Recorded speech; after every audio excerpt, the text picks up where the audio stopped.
रहीम बिस्मिल्लाहिर्रहमानिर्रहीम।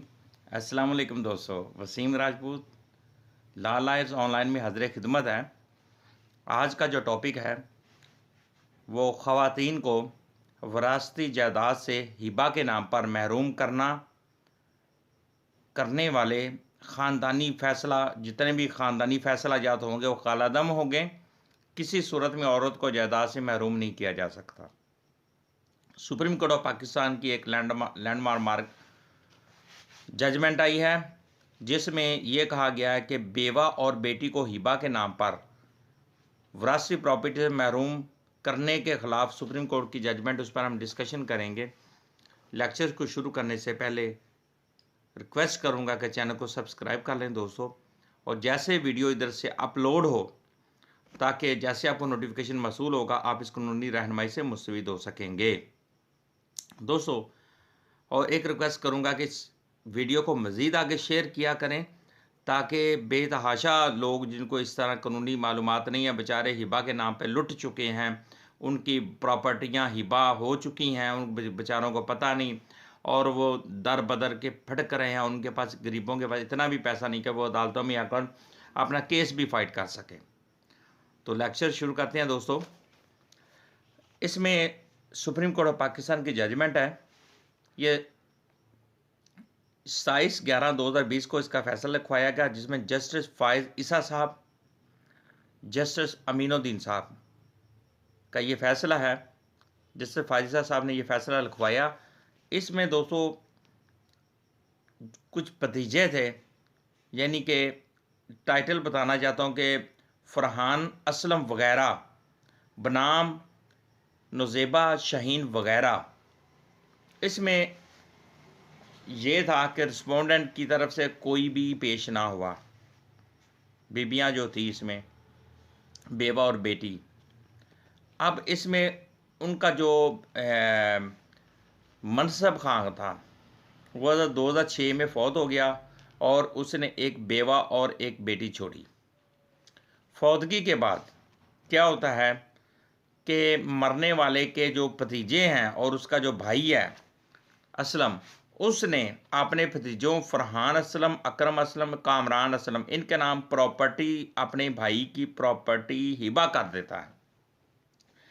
बेवा और बेटी को देने से इनकार हो जाता है और वो प्रॉपर्टी भतीजों को हिबा कर देता है।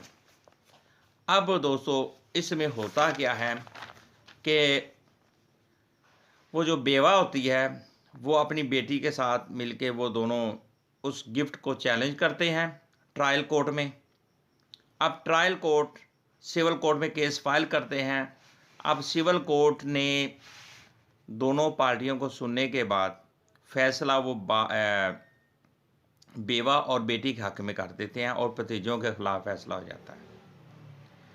इसके बाद क्या होता है कि एपलेट कोर्ट के पास, वो एपलेट कोर्ट में वो चले जाते हैं भतीजे फरहान असलम वगैरह, और एपलेट कोर्ट क्या करती है, उनकी जो डिग्री होती है ना ट्रायल कोर्ट की, उसको सेटासेट कर देते हैं।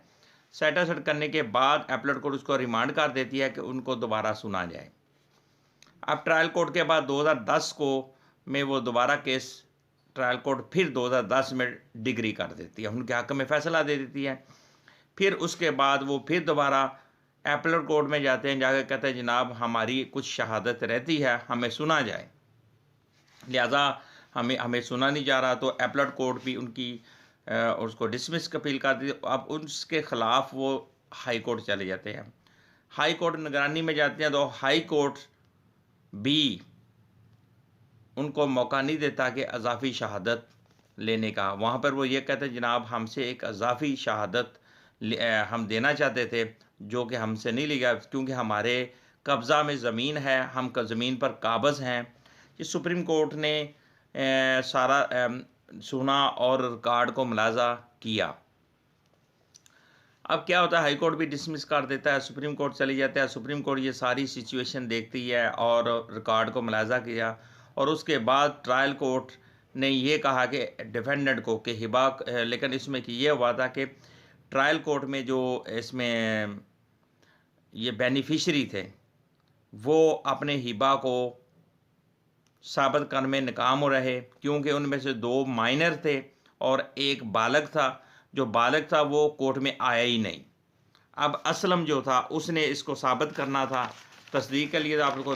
अब असलम ने साबित करा। असलम भी इस कागजात जो थे, जितने भी डॉक्यूमेंट्स थे हिबानामा के, उनको बयान ना कर सका, और गिफ्ट की जो अटॉर्नी की तस्दीक थी वो भी ना साबित कर सका।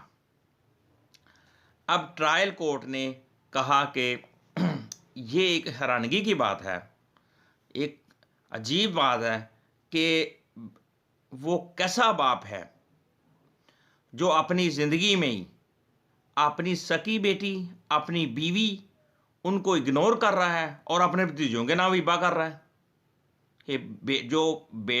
भतीजे थे, 2 माइनर थे, एक बालक था, उनके नाम कैसे कर रहा है? अपनी रियल बेटी को छोड़ के, अपनी सकी बेटी को, अपनी औलाद को, सकी औलाद को छोड़ के ये कर रहा है।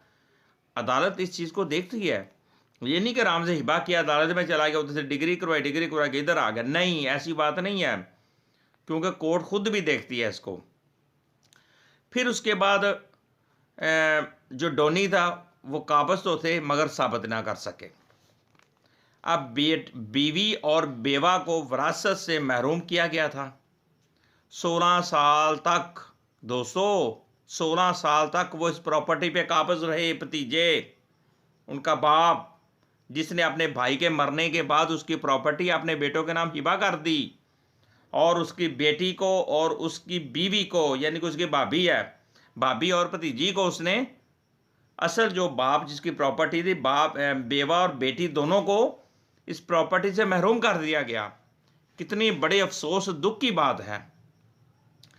यानी कि लोग क्या करते हैं, एक प्रॉपर्टी को हथियाने के लिए, वो भी किसकी? दूसरे बंदे की, भाई की, अपनी नहीं, रिश्तेदारों की, उसको अपने नाम करने किस किस किस्म के फ्रॉड करते। और दूसरी अफसोस और तकलीफ दे बात यह है कि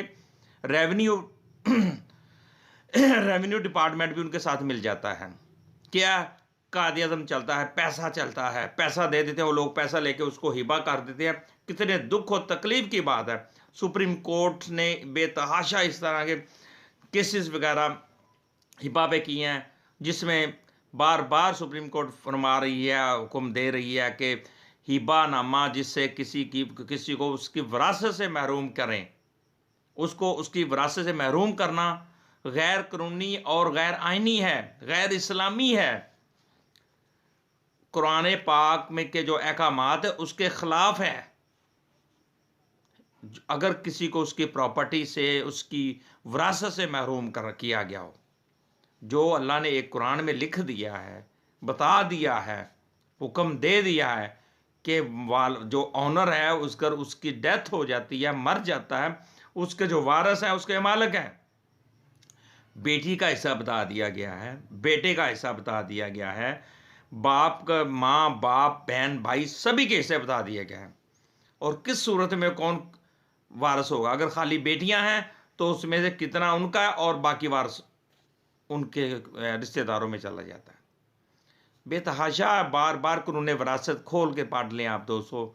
लेकिन इस तरह के फ्रॉड से आप क्यों अपने बच्चों के लिए ये धोखा फ्रॉड कर रहे हैं, और उसके बाद ये नहीं देखते कि वो आप अपने लिए अपनी कब्र में आग भर रहे हैं, आखिरत अपनी ख़राब कर रहे हैं, दोज़ख अपना घर बना रहे हैं। आया कि जिस औलाद के लिए फ्रॉड किया जा रहा है कि वो औलाद आपकी कल को होगी, वो रोज़े हशर में जाकर आपको वो सवाब देगी, वो क्योंकि आपने दुनिया में तो उनके लिए फ्रॉड किया। फिर रोज़े हशर में अगर आपकी नेकी एक कम होती है, कि आपको वो नेकी देगी? नहीं देगी। कोई किसी का रोज़े हशर में कोई किसी का नहीं होगा, कोई भी किसी का नहीं होगा। यही दुनिया है, फ़ानी है और इधर ही रह जाना है। ये दुनिया फ़ानी है और इधर ही सब कुछ रह जाना है। अगर धोखे फ्रॉड से किसी की प्रॉपर्टी, किसी की ज़मीन, किसी का घर, किसी बेवा यतीम का घर, अगर आप इस तरह आप हिबा के नीयत से उसको अपने नाम करवा लेते हैं, तो क्या होगा? 16 साल जी लेंगे, 20 साल जी लेंगे, 40 साल जी लेंगे, 50 साल, 60 साल, 70 साल जी लेंगे। एंड पे क्या होगा? कुल्लु नफ्सन ज़ायक़ातुल मौत, मौत का ज़ायक़ा हर जानदार चीज़ ने चखना है। आज नहीं, दुनिया फ़ानी है, इंसान एक मट्टी है, कर जब मर जाएंगे मट्टी हो जाएंगे। अगर दुनिया में अच्छे काम करेंगे, आखिरत में हम क्या होगा, अल्लाह अल्लाह पाक हमसे खुश होगा, राज़ी होगा, हमको जन्नत अता फरमा देगा। अगर हम इससे पीछे हट जाएंगे तो क्या होगा? दुनिया में धोखा करना छोड़ दो। ये ज़मीन जन ज़र ज़मीन से सब फसाद की जड़ है, और ये दुनिया फ़ानी है। इधर हम सिर्फ एक इम्तिहान के लिए आए हैं और इम्तिहान पास करने के लिए आए हैं। अल्लाह ताला हम सब को उस इम्तिहान में कामयाबी दे। अब इसमें सुप्रीम कोर्ट ऑफ पाकिस्तान ने ये भी कहा कि माँ और इसके बच्चे को वरासत से महरूम नहीं किया करना बहुत बड़ा जुल्म है। अब 16 साल वो काबज़ रहे। अब सुप्रीम कोर्ट ऑफ पाकिस्तान ने माशाल्लाह फ़ैसला उनके हक़ में दे दिया। बहुत बहुत खूबसूरत फ़ैसला है। और ट्रायल कोर्ट को हुक्म दिया कि फौरी तौर पर एग्जीक्यूट करके उनको उनकी जो बेवा और बेटी उनको प्रॉपर्टी दी जाए, उनको कब्ज़ा दे दिया जाए। और जब उनकी जो अपील थी उसको खारिज भी किया। खारिज करने के बाद साथ भारी जुर्माना भी किया, जो बहुत खूबसूरत बात की, बहुत खूबसूरत काम किया। और वो जुर्माना भी उनको किया। 16 साल वो इन्होंने ज़मीन इंजॉय किया। उनको तो जुर्माना के साथ साथ उनको तो वो जितना रेंट 16 साल का रेंट बनता वो भी देना चाहिए था। अब इसमें अक्सर मर्द लोग अपनी ख़वातीन, अफसोस दुख की बात यह होती है कि अक्सर लोग अपनी बहनों बेटियों को क्यों महरूम अपनी प्रॉपर्टी से कर देते हैं। क्यों कहते हैं कि ये क्या जी, ये परदेसियाँ हैं, ये दूसरी तरफ चली जाना है, इनका नहीं है, ये बेटों का हक़ है। अब कुरान कह रहा है ये बेटियों का भी हक़ है, बेटों का भी हक़ है। ये एवं इधर आके लोग, ये जो मर्द हैं जो इधर आके मामे बन जाते हैं। अब क्या गारंटी है जो जिनको वो प्रॉपर्टी दे रहे हैं तो उन्होंने उनसे बेटियों से पहले ही जिंदा रहना है या बाद में मरना है या पहले मरना है। और सुप्रीम कोर्ट पाकिस्तान ने यह भी कहा कि अगर कोई हिबा किया जाता है तो रेवेन्यू को चाहिए कि शिनाख्त होनी चाहिए, और जिसको महरूम किया जा रहा है, जिसको डिप्राइव किया जा रहा है, जिस वारस को उससे महरूम किया जा रहा है, डिप्राइव किया जा रहा है, उसको नोटिस भेजना ज़रूरी है। और शिनाख्त की निंदा के अंदर ज़िला कौंसल मेंबर हो, और उसके अंदर एक और चीज़ उन्होंने बताई है कि नंबरदार इनको शामिल किया जाए।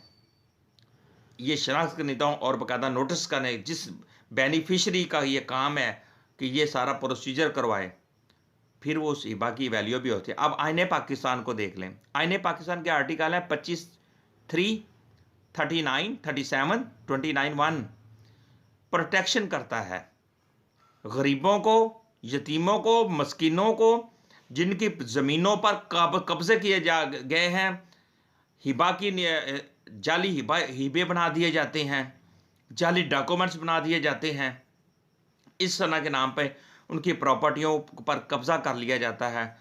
इस तरह के ये प्रोटेक्शन, ये आर्टिकल आने पाकिस्तान के ये जो आर्टिकल है जो मैंने अभी बताए हैं, ये प्रोटेक्शन देते हैं। और इसमें एक और चीज़ बताई गई है कि इनकी हिफाजत करते हैं। ये रियासत का भी काम है। ऐसे अनासर जो हैं फ्रॉडिये, धोखेबाज इस तरह करते हैं, उनके खिलाफ सख्त से सख्त एक्शन होना चाहिए, जो कि नहीं हो रहा। रेवेन्यू डिपार्टमेंट खुद मिला होता है। सबसे बड़ा फ्रॉड धोखा अगर ये रुक जाएं, पटवारी, तहसीलदार, ये रेवेन्यू जो है, नंबरदार, ये अगर इस फ्रॉड से धोखे से पीछे हट जाए ना, तो हमारा काफ़ी फ़र्क पड़ जाए।